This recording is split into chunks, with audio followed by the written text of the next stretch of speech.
right, take your Bibles and open to 2 Kings 17. 2 Kings 17. Like I said in the introduction, we are going to see the children of Israel go into captivity. And so this wraps up an enormous section of the study so far.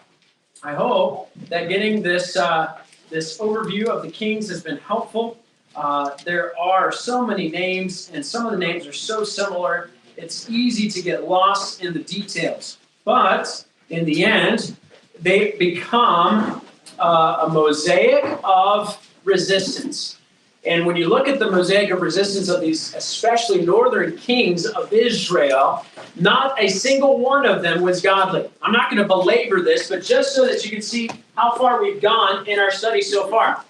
With the kings of Israel, there are 20 kings that were over the kingdom of Israel. None of them, not a one of them, was good. All 20 were bad. Okay? And so we began with Jeroboam. He took the kingdom by the prophecy of Abijah. Abijah came and gave him a prophecy that God was going to give him 10 tribes. Jeroboam took those 10 tribes, but immediately he established calf worship, idolatry in Dan and Beersheba, so that he led Israel astray from the one true God. And so he had some kind of improvisation to the form of worship, which really colors the rest of the kings. Most of the other kings of Israel are compared directly to Jeroboam. Either they did just as wickedly as Jeroboam did, or they did exceedingly wickedly, beyond what Jeroboam did. And so he sets the whole framework. Nadab, his son, has a short reign before he's assassinated by Baasha. Baasha reigns, then Elah's assassinated. Zimri comes on the scene. Zimri lasts just a few days, and he burns the house down upon him.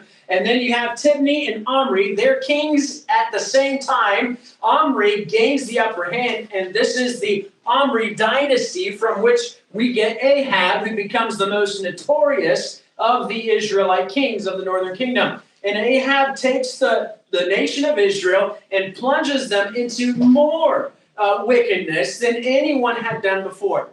He brings in Baal worship. He marries a priestess of the Zidonians named Jezebel. And so Ahab sets a whole new low point of the kings of Israel. Then we came over here. Ahaziah and Joram were the sons of Ahab and Jezebel. And Ahaziah did not live long. Joram reigned after his brother died. But then the prophecy from Elisha is that Jehu would eliminate the line of Ahab. And we saw that with great zeal, Jehu began that process of warring against the dynasty of Ahab. And he does follow through with God's directive, but then he gets carried away. And he goes really ballistic in his zeal. And then he himself doesn't even remain faithful to God. And so Jehu has his own dynasty that you'll see follow through here. Jeroboam being the last of Jehu's dynasty. Then you have these other kings who come along. There's some assassinations and different things going on. But what you see right in this time period of from 15th to 17th king is the nation of Assyria is coming on the scene in a big way. The nation of Assyria, capital city Nineveh, is becoming that world power. Jeroboam was able to hold things at bay because he was a powerful king. And God blessed Israel, even though they didn't deserve it during this time of these three kings here with Jehu. But as soon as this comes on the scene with Zechariah, Shallum, Menahem, Pekahiah, you have all of a sudden Assyria taking the front stage. What is going on with some of these kings is there's a unity to try to resist Assyria. And so eventually Pekah becomes kind of a guerrilla warfare captain who takes over Israel and becomes king. He's eventually assassinated by Hoshea. Hoshea is given the kingdom because the king of Assyria feels that Hoshea will be faithful to him. And Hoshea promises to pay dues and to be giving those dues to the king of Assyria, Tiglath-Pileser. And so that's what's going on at this point. So we're at Hoshea's time frame. And when Hoshea is in control of the northern kingdom of Israel, he follows all the rules until Tiglath-Pileser dies. And when Tiglath-Pileser dies, the next king comes on, Shalmaneser, something like that. He reigns for a short time, but in that exchange of kings, Hoshea decides, I'm not going to pay tribute anymore to the king of Assyria. My promise, my deal was with Tiglath-Pileser alone. Deal's off, he's dead, and so I'm not doing that anymore. So the next king of Assyria comes and besieges Samaria for, the Bible says, 3 years. Whether that's 3 full years or by Jewish accounting, sometimes a partial year would count for a whole year. So at least over a year, they besiege Samaria, and they do take Samaria. And this puts us at about 722 BC. What provokes Assyria to have this siege against Samaria is that Hoshea says, I'm not going to pay the tribute anymore. And he finds out that Assyria is coming to get him. So he sends messengers down to Egypt. The king in Egypt, according to the biblical account, is the king So. And he sends message down to Egypt and asks if they will help in his dilemma. But the problem is that Egypt itself has been decimated. It's fragmented. It's not a world power at all. And so King So is really just a guerrilla warfare leader down there in Egypt by facts. And so he himself says, oh yeah, I'll support you. But he has no ability to follow through on that commitment. And so Hoshea leads Israel into their final days. They're ransacked, and the kings of Assyria, what they would do is when they took over a whole nation, they would take the people and they would exile them into all kinds of different regions of the kingdom, of the empire of the Assyrians. And the reason why they did that is because they believed that if they isolated people from their comfort zone, there was a less likely opportunity for revolts and revolutions to take place. And so many of the children of Israel are taken away from this area. And what Assyria would do is they would transplant people from other parts of the empire into their conquered territory. This is all important because we're going to be able to see how this colors a specific scene in the New Testament with so much more detail. When Jesus is having a conversation with someone, we're able to recognize, oh, there is a big mess going on when Jesus is having this conversation. Well, let's look at 2 Kings 17. This becomes the summary passage for the kingdom of Israel. In the 12th year of Ahaz, king of Judah, began Hoshea the son of Elah to reign in Samaria over Israel 9 years. And he did that which was evil in the sight of the Lord, but not as the kings of Israel that were before him. In other words, Ahab still takes the cake, okay, for all the wickedness that could be invented. Verse number 3. Against him came up Shalmaneser, king of Assyria, and Hoshea became his servant and gave him presents. And the king of Assyria found conspiracy in Hoshea, for he had sent messengers to So, king of Egypt, and brought no present to the king of Assyria, as he had done year by year. Therefore, the king of Assyria shut him up and bound him in prison. Then the king of Assyria came up throughout all the land and went up to Samaria and besieged it 3 years. In the 9th year of Hoshea, the king of Assyria took Samaria and carried Israel away into Assyria and placed them in Halah and in Habor by the river of Gozan and in the cities of the Medes. For so it was that the children of Israel had sinned against the Lord their God, which had brought them up out of the land of Egypt from under the hand of Pharaoh, king of Egypt, and had feared other gods, and walked in the statutes of the heathen, whom the Lord cast out from before the children of Israel, and of the kings of Israel, which they had made. Here you have, as we'll go through the rest of the chapter, the writer of Kings giving you the exact prescription or diagnosis. This is a post-mortem of the kingdom of Israel. And before we get into that, I just kind of want us to imagine, if you will. Imagine that we are hundreds of years removed from here and now. The Lord has not returned. Time has continued on in perpetuity up to that point. People come as archaeologists and they begin to dig up around central Pennsylvania. And they happen to dig up the location where you lived hundreds of years earlier.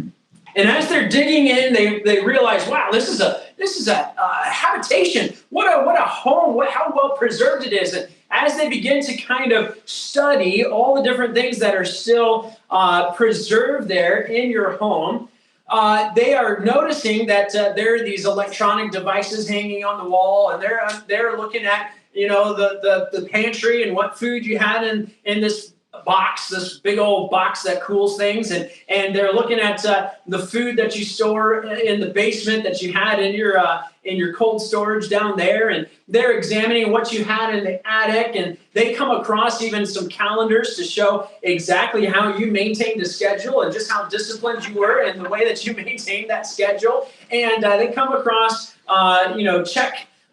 check statements from your bank, and they see how things are, what you spent money on, and they examine that, and they might have seen some musical instruments, and they saw some reading paraphernalia, and they were able to actually look at your electronic devices and see your music listening habits, and all these different things are going on, and they kind of paint a picture of what central Pennsylvanian would have looked like and how they would have lived by what they found in your home. And let's suppose that they were going to, from that, extrapolate what your form of religion looked like. What would they find? I think that would be an interesting thing to consider. Is there a consistency in the way I live and how God expects me to live? Or do I have a lot of other things in my life that make me really no different than the rest of the world? If the archaeologist was working down the street from neighbor to neighbor, or out here, mile by mile, neighbor by neighbor, whatever, and they're looking at all the different houses and they're excavating all these different things, would it be strikingly different, your calendar, than the neighbor's calendars? Would your checkbook be strikingly different than the neighbor's checkbooks? Would the forms of entertainment and things that pass your time be strikingly different than your neighbor's? And we could go down the list and work through all the different contents of your life. What would they imagine faithfulness to God to be based on what they see in your home? And the reason why I say that is because a lot of times when we're in our everyday context, we lose track of the fact that, well, I do this, but so does everyone else.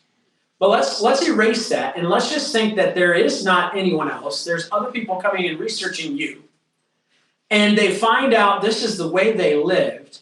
How would they replicate serving the Lord? And the reason why I want you to dwell on that is because Israel is going to be sent into captivity. Those who are the best that Israel has to offer are the ones that are sent away.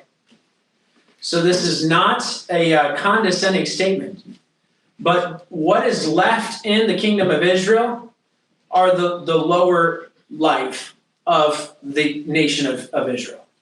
They're the ones that do not have any education. They're the ones who are the poor and the beggarly. They're the ones that don't have any idea as to what's really going on out there in the world.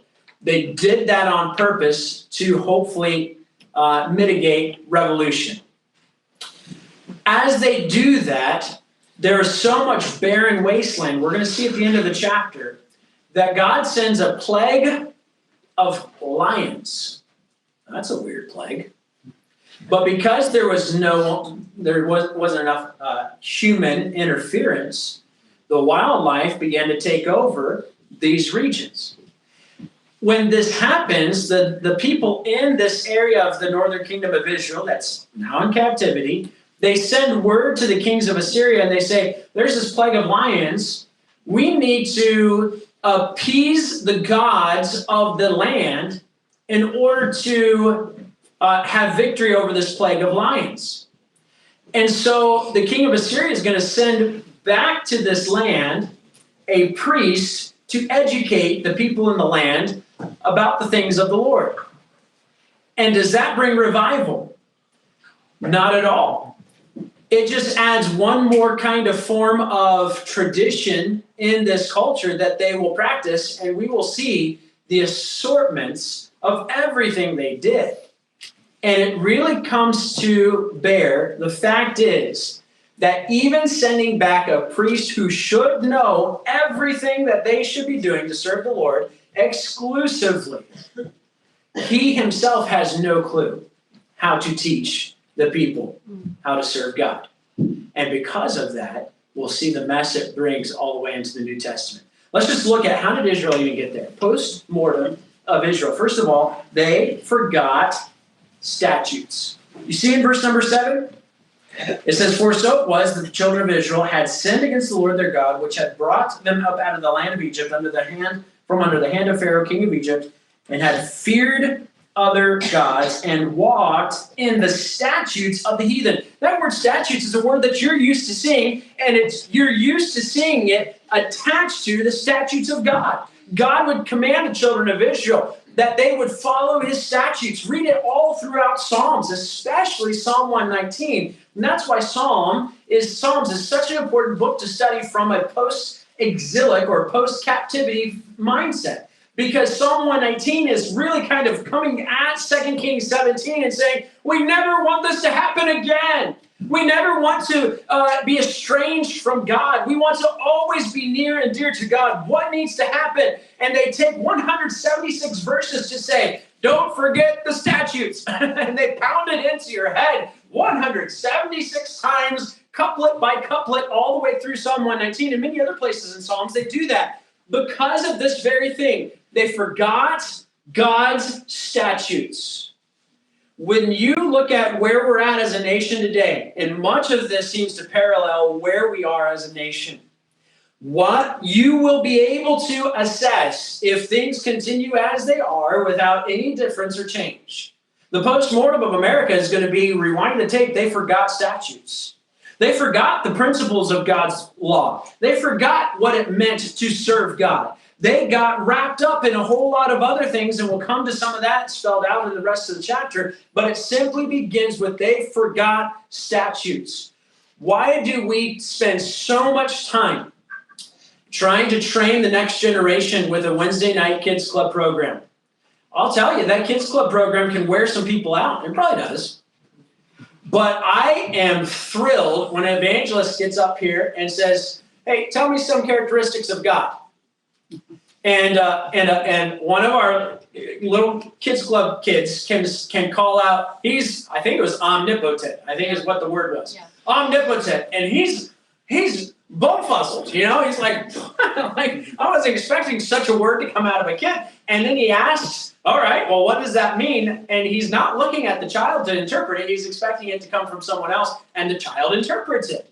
Why is that? I look at that and say, that's what we want to see happen. Because if you forget statutes, mark it down, everything is crashing and burning, and there's no cure for apostasy. No cure for apostasy. Why do we want to see teens get up and be a part of the ministry and having the boys get up and give those devotional challenges as they've had over the last several months, and to exercise that skill of taking the Word of God and taking it and breaking it before the people so that others can be encouraged. So we don't forget statutes. When you see a country, a people, a community forget statutes, everything will unravel. It's just a matter of time.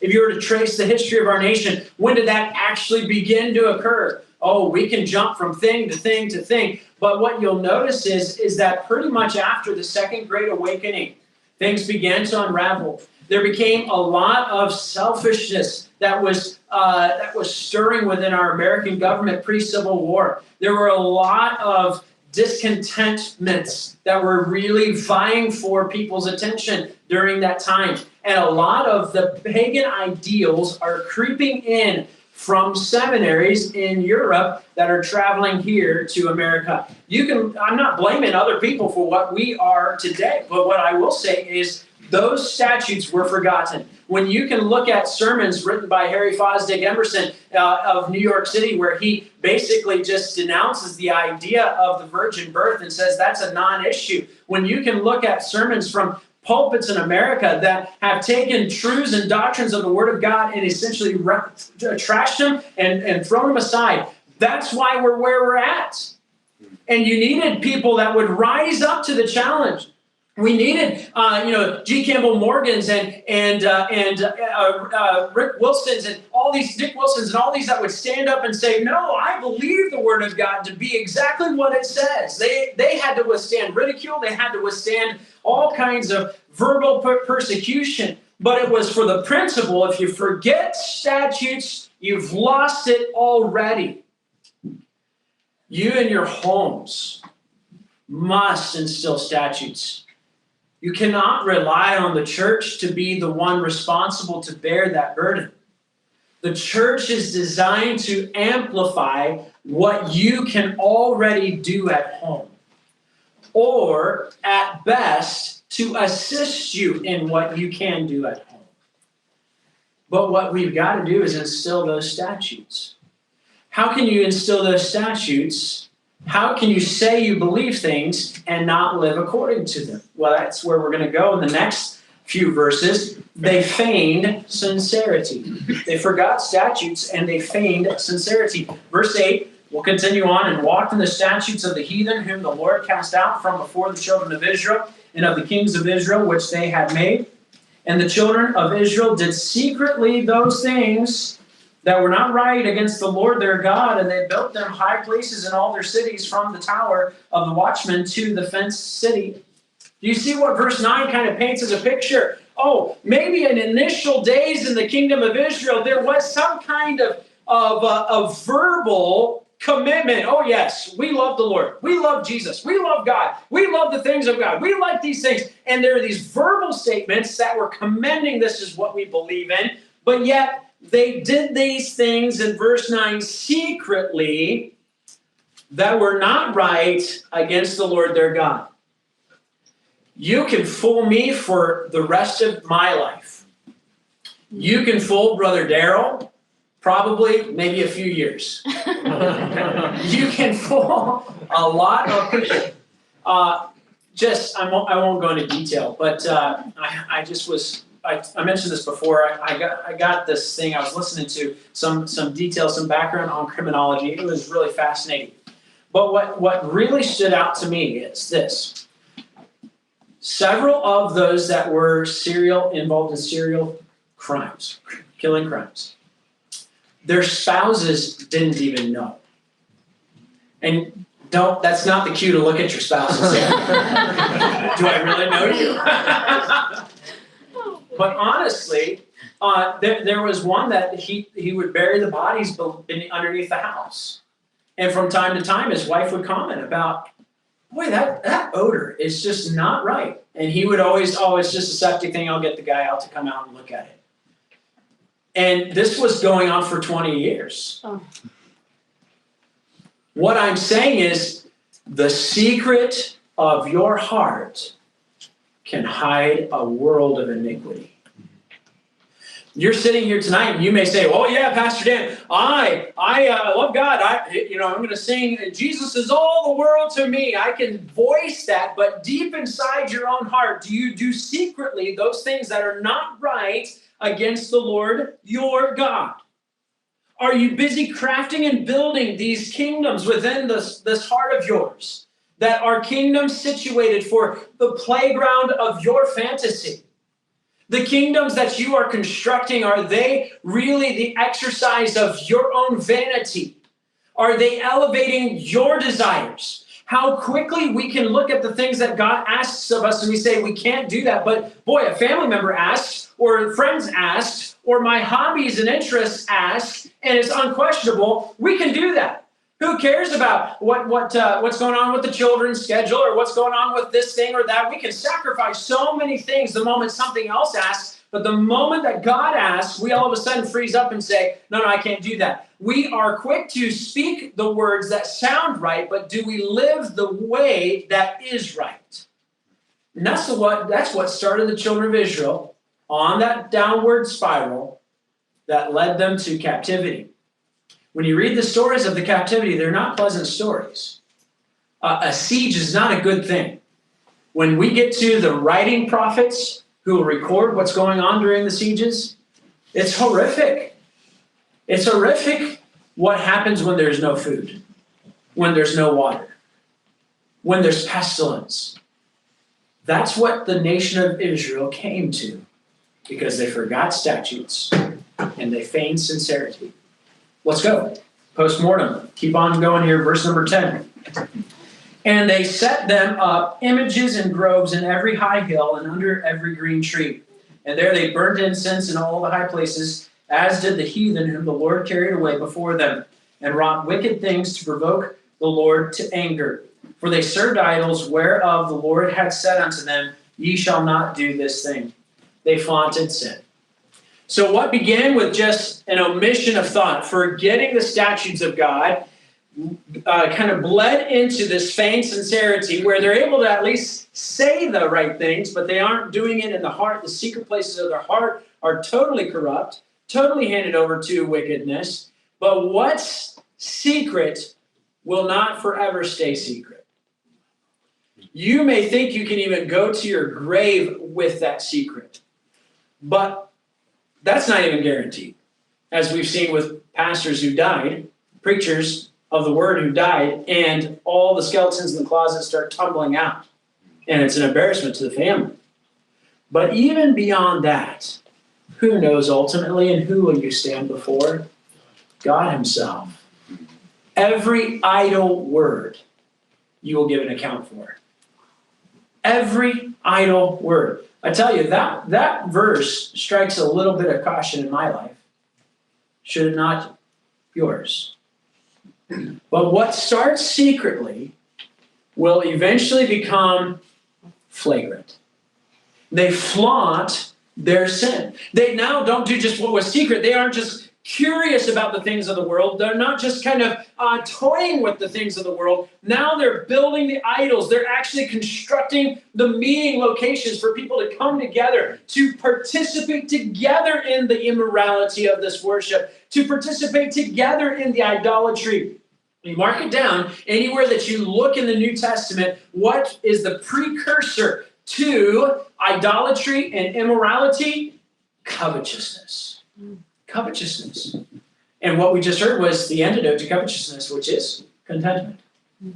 But when you read Romans 1, one of the greatest vials of that group of people that Paul is writing about, those of the world, you and me, things that come so naturally to us, is ungratefulness. They become overt in their sin. They served every idol that the Lord said, don't have anything to do with them. Do you remember what Moses told the children of Israel? He said, when you go in and you conquer these nations, eliminate everything. Because if you allow anything of their practice and their culture and any of it to stand, I guarantee you it's going to be a curiosity that will ensnare the future generation. There may be things that you've been okay with. They don't tempt you. They don't necessarily cause you to stumble. But have you thought about the vulnerable and innocent ones around you? Have you thought about what the Bible says in Romans 13 through 15, that we need to take heed of those who are around us and not be a stumbling block? And in those passages even uses the word that we would recognize in the English language as a scandal. That our actions could be considered scandalous in the lives of others because of what we do without thinking that can help others trip into sin that's far worse. You say, well, Pastor, this sounds like it's really restrictive. I mean, goodness, you're basically saying that, like, I've got to live like a little house on the prairie. This is getting ridiculous. No, that's not what we're saying. But what we're saying is when we fail to associate fullness of joy with following God. And we think that, yes, following God is important, but fullness of joy is found elsewhere. That's where our problem's at. Amen. That's where we've come to a point where we have made the decision, we've come to the fork in the road, and we're going straight to destruction. So that the children of Israel, they forgot statutes, they feigned sincerity, they flaunted sin. But then you get to the real tragic part of it. Verse 13 through 15, yet the Lord testified against Israel and against Judah by all the prophets and by all the seers, saying, turn ye from your evil ways and keep my commandments and my statutes, according to all the law which I commanded your fathers, and which I sent to you by my servants the prophets. Notwithstanding, they would not hear, but hardened their necks, like to the neck of their fathers that did not believe in the Lord their God. And they rejected his statutes and his covenant that he made with their fathers, and his testimonies which he testified against them. And they followed vanity and became vain, and went after the heathen that were round about them, concerning whom the Lord had charged them that they should not do like them. So here's the picture that the writer of Kings is trying to help us understand. He says they gave away everything that was for real, everything that was for sure, everything that God had said, this is how it's going to happen, and it did happen. They said, we don't care about any of that for real stuff. We're going to go for the things that are not real. The things that don't make sense, the senseless things. They followed senselessness. G.K. Chesterton said, when a man stops believing in God, he doesn't then believe in nothing. He believes in anything. What I find so disturbing and disheartening is that parents will have the greatest manual for raising children right here, but they will toss aside the truth and the for real to open up Parents Guide magazine and say, oh, did you see what the experts say that I should do with my child? And they follow what the experts, quote unquote, say that you should do in raising a child. Now, I understand that there are practical things that we do culturally that the Bible doesn't say whether or not they should have solids by 6 months or something. Okay, so I get there on those things that you're looking for. What has been done and what works and what's best for digestive systems and things like that. I'm not talking about that. I'm talking about how you instill in them the morality that God demands and the usability as a servant. Training up children is not just making sure they can spell their name and do some arithmetic and actually function in society. Raising children is like little olive plants surrounding your table that will be transplanted into a new location to raise up their own legacy, to continue on what? The statutes of God. Amen. And to serve him with all their heart. And to love him with all their heart, their soul, their mind, their strength. If we do not pursue that ideal, then we are just as bad as the nation of Israel. I don't care if you're here every Sunday school, Sunday morning, Sunday night, Wednesday night, and every single meeting in between. If we don't take this word of God as everything that matters, then we're no better than the nation of Israel. It's amazing to see what people believe today, isn't it? Yeah. I mean, if you can just put a funny video together on social media, people will probably believe it. I mean, it's just incredible. If you can make GIFs, memes, and TikTok videos, you've got the world by the tail. I mean, you can do just about anything you want to do. And you say, how shallow is our world today? Well, the reason why they're shallow is because when we rewind the tape, they're following senselessness. Why? Well, because they're flaunting sin. Well, how did they get to flaunting sin? They got to flaunting sin because we feigned sincerity. Well, how did we get to feigning sincerity? That all began when you look back that we forgot statutes. So what's the conclusion? Verse 16 and following. They left all the commandments of the Lord, their God, and made them molten images, even 2 calves, and made a grove. That's going all the way back to Jeroboam. And worship all the hosts of heaven, this is Ahab, and serve Baal. And they caused their sons and daughters to pass through the fire and use divination and enchantments, and sold themselves to do evil in the sight of the Lord to provoke him to anger. Look, folks, you look at verse 17, and normally from our modernity today, we look at that and say, oh, we don't do such, primitive things like putting our children through immolation or sacrifice or anything like that. We don't do those kinds of things. I can go through verse 17 and draw a direct link to things Americans do today. Absolutely. Children are the most vulnerable. Why? Because they're seen as a burden. They're not seen as a blessing that God has given. Oh, I want to go and I want to do something else that seems more important. Mom, the most important thing you can do is back up Dad's teaching of the statutes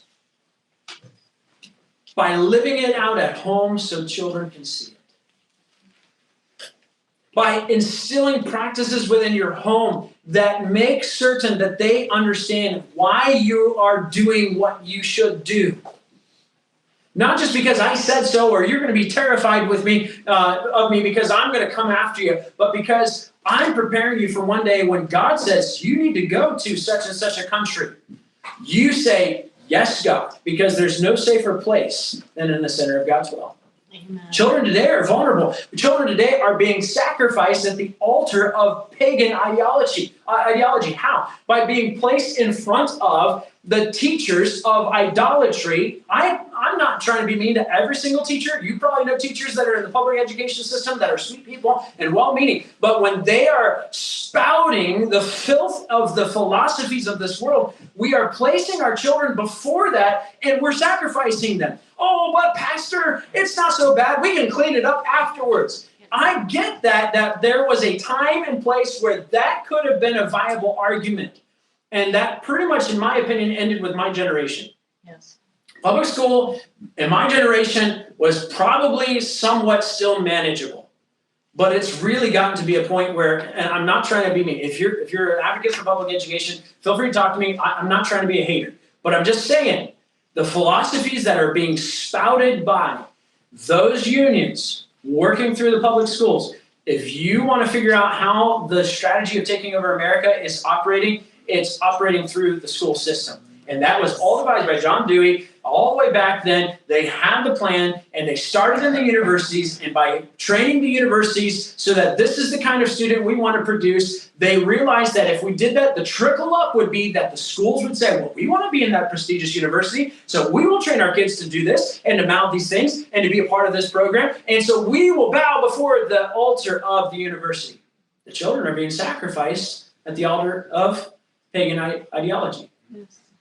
You can look at this of and-use divination and enchantments. Pastor, I'm not part of anything that's wizardry. Honestly, to them, a lot of the stuff that we are so casual with, technology is an addictive thing. You're dealing with something that is grabbing a hold of your attention.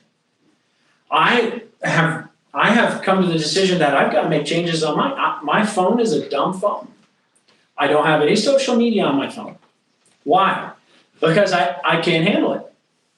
It's just a matter of that stinking notifications coming up all the time.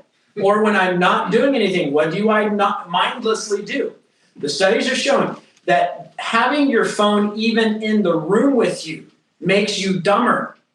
Wow. Not because of waves and all that, but just because you seem to not be able to think unless you grab it and say, oh, but I can find the answer.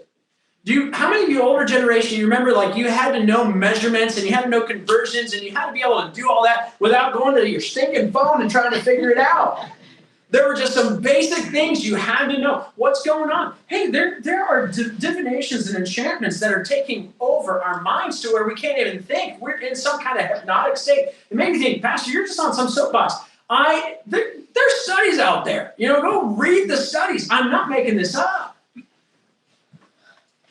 Am I saying that we need to become a bunch of Luddites and return to, go take lessons from the Amish? No. But I am saying that they are a whole lot more discerning when technology comes across. They read about it. They decide whether or not this is acceptable or not. And so far, they keep saying, no. Why? Because divinations and enchantments, it's got us by the nose. And it's leading us everywhere we want to go. How should I dress? How should I make my appearance before other people? What are other people going to think? Teens are committing suicide based on the fact that they are ensnared by this trap. America is not any better than Israel at this point. sold themselves to do evil in the sight of the Lord. This one gets pretty touchy. What's the link here, Pastor? I think there are things that we choose to be blind to and pay for and contribute to, where if we were to investigate it, we would realize there's a lot behind that I just really shouldn't be a part of. Now, I will say, that does come to a point where do you draw the line? I mean, that means I'm buying groceries from the owners, and that's it. You know, like what else am I going to be able to do? It comes a point where you realize I don't know what else I'm going to be able to do. I understand that, and there are some things that while we live in Babylon, if you will, there are things we just have to do because we are in Babylon. But we ought to be intentional about it. I watched this guy talk about intentional eating, and he's talking about how it's really way left. This guy's way Californian, and talking about social justice in eating. I didn't even know there was a thing. Did you know there's food apartheid? What? Food apartheid. Go look it up. It's a thing. Apartheid is usually a word that's only used for human civilizations. Okay, so there's food apartheid. You can look at all this stuff. They're on these kicks of food social justice. What in the world is going on? People have gone crazy about all of these kinds of deals and decisions you have to make with how you're going to eat. And they say, just be thoughtful about what you're eating. I don't agree with their theories and logic of humane treatment of animals. I believe you ought to be good dominion keepers of God's creation and to do things as a good steward. But God gave us the creation, and he gave it for our enjoyment and for our betterment. But the same thought is true. We ought to be intentional about the things we do. Mindlessly just throwing money at things because, hey, it sounds fun, or the neighbors are doing it, or whatever. We need to stop sometimes and say, wait a second, what is this really going toward? Am I selling myself to do evil? Could be. Verse 18, therefore the Lord was very angry with Israel and removed them out of his sight. There was none left but the tribe of Judah only. Also Judah, he's going to give us kind of a sneak peek of the future, kept not the commandments of the Lord their God, but walked in the statutes of Israel which they made, and the Lord rejected all the seed of Israel. Wow, that's bad. He rejected both Israel and Judah, all of them, and afflicted them. This is that worthless stage that I was talking about this morning.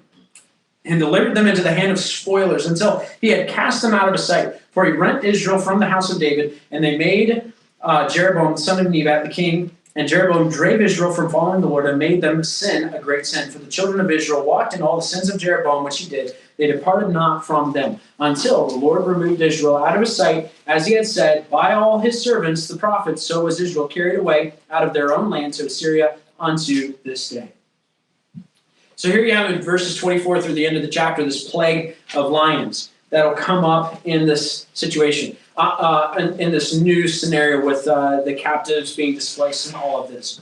I want to just kind of read through this quickly, and then we're going to go to a passage in the New Testament and see what Jesus is dealing with. Okay? Verse 24, the king of Assyria brought men from Babylon and from Cutha and from Ava and from Hamath and from Sepharvaim and placed them in the cities of Samaria instead of the children of Israel. So all these Gentiles, all these pagans are coming to Samaria, to Israel, to the place of God's people. And they possessed Samaria and dwelt in the cities thereof. And so it was at the beginning of their dwelling there that they feared not the Lord. Therefore the Lord sent lions among them, which slew some of them. Okay, so all these pagans, you're not surprised, right? They didn't fear the Lord. Oh no, we're getting eaten by lions. we ought to do something different. Wherefore they spake to the king of Assyria, saying, the nations which thou hast removed and placed in the cities of Samaria know not the manner of the God of the land. Therefore he hath sent lions among them, and behold, they slay them, because they know not the manner of the God of the land. Then the king of Assyria commanded, saying, carry thither one of the priests whom ye brought from thence, and let them go and dwell there, and let him teach them the manner of the God of the land. Then one of the priests whom they had carried away from Samaria came and dwelt in Bethel, and taught them how they should fear the Lord. Howbeit every nation made gods of their own. Okay, so wait. They're fearing the Lord, but they're making their own gods? Yeah, that's what's going on. And put them in the houses of the high places which the Samaritans had made, every nation in their cities whereof in they dwelt. The men of Babylon made Succoth-Benoth. And the men of Cuth made Nergal. And the men of Hamath made Ashima. And the Avites made Nibhaz and Tartak. And the Sephirites burnt their children in the fire to Adramelech and Anamelech, the gods of Sepharvaim. So they feared the Lord and made unto themselves of the lowest of them priests of the high places, which sacrificed for them in the house of the high places. They feared the Lord and served their own gods, after the manner of the nations whom they carried away from thence. Unto this day they do after the former manners. They fear not the Lord, neither do they after their statutes, or after their ordinances, or after the law and commandments which the Lord commanded the children of Jacob,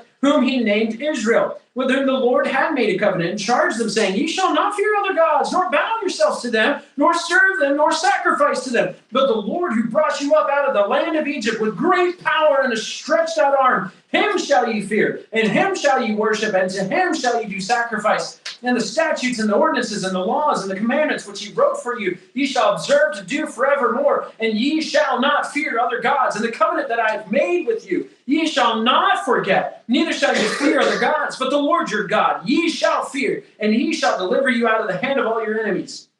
Howbeit, they did not hearken, but they did after their former manner. So these nations feared the Lord, and served their graven images, both their children and their children's children, as did their fathers, so do they unto this day. That's exactly what we're living in, folks. Oh, yeah. I love God. I believe in Jesus. Oh, that's all copacetic. I'm good with that. We can go along with that, but I still worship my own gods. What is going on in America? We fear the God of the land, but we do not fear him as he ought to be high and lifted up. That's why Isaiah all of a sudden in chapter 6 gets a wake-up call and sees God high and lifted up. His whole focus, and he's a preacher, his whole focus gets remade when he finally sees where God ought to be. John 4.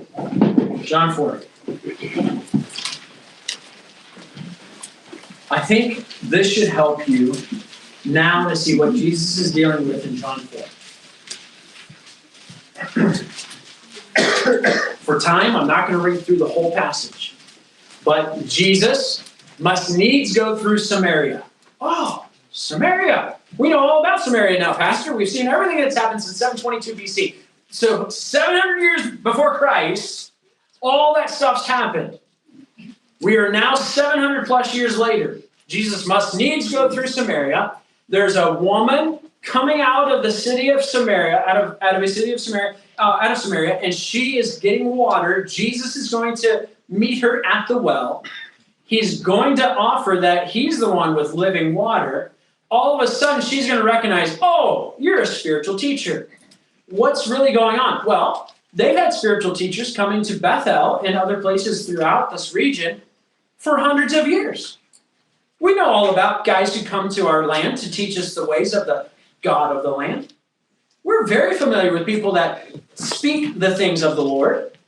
But Jesus is trying to help her see, no, you don't understand. I'm not just like any one of those other teachers. And so Jesus is going to help her recognize that this is something that's way beyond what she has ever experienced up to this point. Verse 11, the woman saith unto him, Sir, thou hast nothing to draw with. Art thou, verse 12, greater than our father Jacob, which gave us the well and drank thereof, himself and his children and his cattle? Jesus answered and said unto her, Whosoever drinketh of this water shall thirst again, but whosoever drinketh of the water that I shall give him shall neither thirst, but the water that I shall give him shall be in him a well of water springing up into everlasting life. The woman saith unto him, Sir, give me this water that I may thirst, neither come hither to draw. Why is this woman all of a sudden like, oh, I want that? Because this area has been conditioned with superstition. If anyone comes in with a new greater version of God, this is, God 5.0, like this is the newest and best. And you can have this too. Oh, I want that too. She has been duped by centuries of this practice. Jesus saith unto her, Go call thy husband and come hither. What is Jesus bringing her? Crashing back to statutes. He says, you want to have an idea of what this is all about, we got to go back to statutes. Stop playing games. Stop with the inventions. Stop with being genius with the things of God and adding to it. Let's just go back to the beginning. Go get your husband and come here. Why does he say that? The woman answered and said, I have no husband. Jesus knows that. Jesus said unto her, Thou hast well said, I have no husband, for thou hast had 5 husbands, and he whom thou now hast is not thy husband. In that saidst thou truly. The woman saith unto him. So she's like, whoa, this is a whole different level of, voodoo guy coming through here. Sir, I perceive that thou art a prophet. Our fathers worshipped in this mountain, and ye say that in Jerusalem is the place where men ought to worship. Well, yeah. The Jews who returned to Jerusalem, they did not have any respect for the Jews in Samaria. Why? Because they all intermarried. They were half-breeds is what they would call them. They were religiously unfaithful. They had no resemblance of the statutes of God.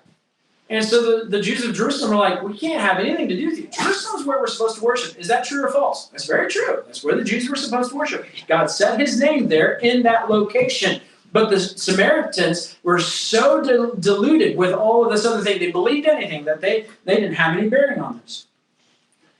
In verse 21, Jesus saith unto her, Woman, believe me, the hour cometh when ye shall neither in this mountain nor yet at Jerusalem worship the Father. You worship ye know not what. We know what we worship, for salvation is of the Jews. But the hour cometh, and now is, when the true worshippers shall worship the Father in spirit and in truth. For the Father seeketh such to worship him. God is a spirit, and they that worship him must worship him in spirit and in truth. The woman saith unto him, I know that Messiah cometh, which is called Christ. When he is come, he will tell us all things. Jesus saith unto her, I that speak unto thee am he. What did Jesus all of a sudden say? He said, stop pursuing the God of the land. I am here to show you God is spirit. He must be worshipped in spirit and in truth. Go back to the statutes and seek to please God. Love him with all your heart, soul, and mind. That's how you access a relationship with God. That's how you walk with him. That's how you experience his blessing. That's how you enjoy the fullness of joy that's at his right hand.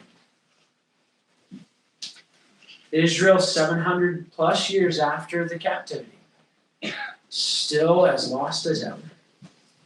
And I have to just say, we want to put all the blame on Jeroboam. But in the next few weeks, we're going to have to be honest. Rehoboam really set it up because he was really entitled to do things his own way. But it's really not just Rehoboam either. I mean, he had the wisest dad in the world. Where's the family resemblance? I don't know. But Solomon didn't pass it on. Why? Because he was busy pursuing all these other things.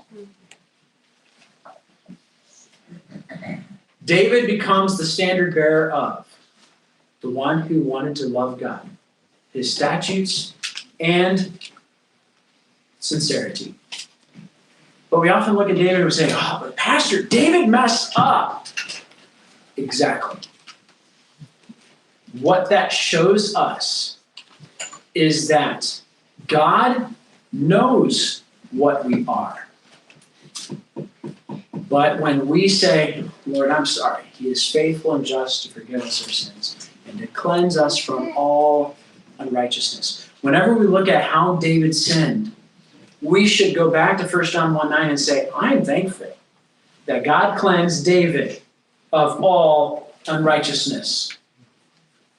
I'm not trying to compare, but what David's done, killing guys, Bathsheba thing, all kinds of stuff. You look at it and you're like, well, David really messed up. And God still cleanses him of all unrighteousness. And truthfully, I'm no better than David. Jesus makes that clear in the Sermon on the Mount. Every single one of us is no better than David. So what does it come down to? Don't forget his statutes and follow him in sincerity. If you can honestly say, Lord, my desire is your statutes and love you with all my heart. Sincerity and statutes, that's my passion. Great. But let me just urge you to ask him, Lord, search me and try me, and see if there be any wicked way in me.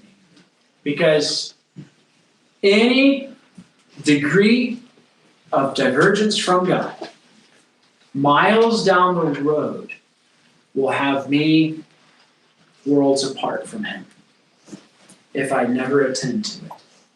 Oh, Pastor, it's just such a small thing. Like, this is just a little thing. Why does it really have to matter? Yes, it seems like a small degree of difference now. But 10 years from now, if you never changed it, where could you be? We've got to return to the statutes, folks. And we need to follow with sincerity.